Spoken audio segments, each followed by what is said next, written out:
एक भी विकास कार्य का जो वायदा किया वो इन्होंने अपने 10 साल के शासन में पूरा नहीं किया। पहले मैनिफेस्टो में भी जो चीजें थी वही दूसरे मैनिफेस्टो में थी। केजरीवाल जी ने कहा कि यमुना में डुबकी लगा के दिखाऊंगा, अगले चुनाव में जब आऊंगा जब यमुना साफ कर दूंगा। इससे ज्यादा और क्या लोगों को गुमराह करेंगे आप, और इससे बड़ा झूठ क्या बोलेंगे आप? इससे बड़ी विफलता आपकी और क्या होगी? तो ये तो साफ है कि इस सरकार में दिल्ली कई साल पीछे चली गई है। अभी तो सारी एक्सरसाइज चल रही है। सरकार 10 साल का कुशासन हमारे सामने है। बहुत सारे वायदे आम आदमी पार्टी ने लोगों से किए थे, किसी पर भी खरे नहीं उतरे ये लोग।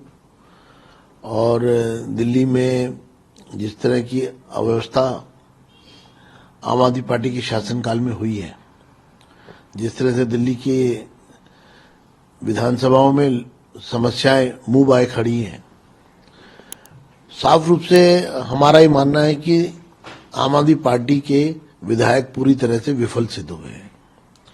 वो लोगों की उम्मीदों पर खरे नहीं उतरे और इसीलिए केजरीवाल जी उनको बदल रहे हैं।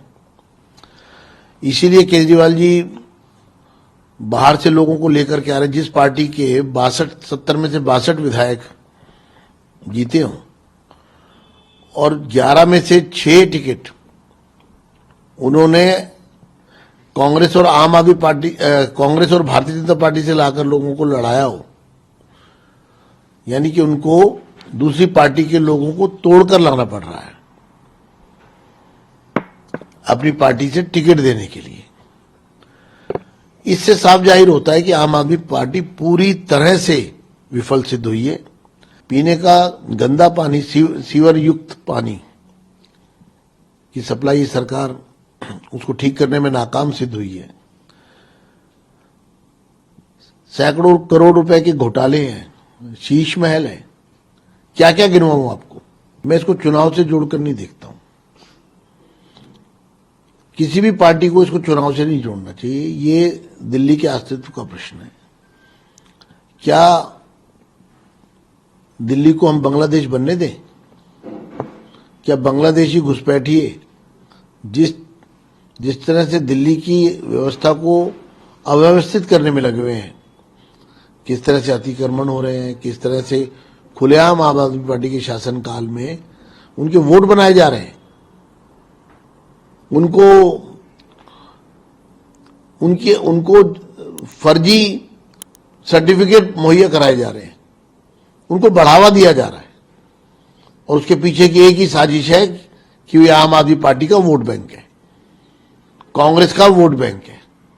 ये वोट बैंक की पॉलिटिक्स में दिल्ली को बर्बाद मत करिए केजरीवाल जी। हम दिल्ली वाले दिल्ली में सुरक्षित रहें। किस तरह से दिल्ली के अंदर आम आदमी पार्टी घबराई हुई है, किस तरह से केजरीवाल जी के हाथ पैर फूल गए हैं, किस तरह से उन्होंने 3 बार घोषणा की कि वो पदयात्रा करेंगे और फिर उसके बाद पदयात्रा वापस ले लेते हैं। उन्होंने एक स्लोगन दिया कि कट्टर ईमानदार है केजरीवाल, और ये तक कहा कि ये चुनाव मेरी ईमानदारी पर होगा। आज वो स्लोगन ही गायब हो गया।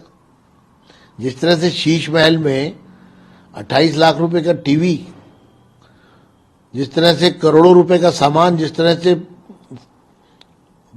गोल्ड की परत वाले टॉयलेट और उनके वॉश बेसिन, तो ये दोहरा चरित्र लोग देख रहे हैं।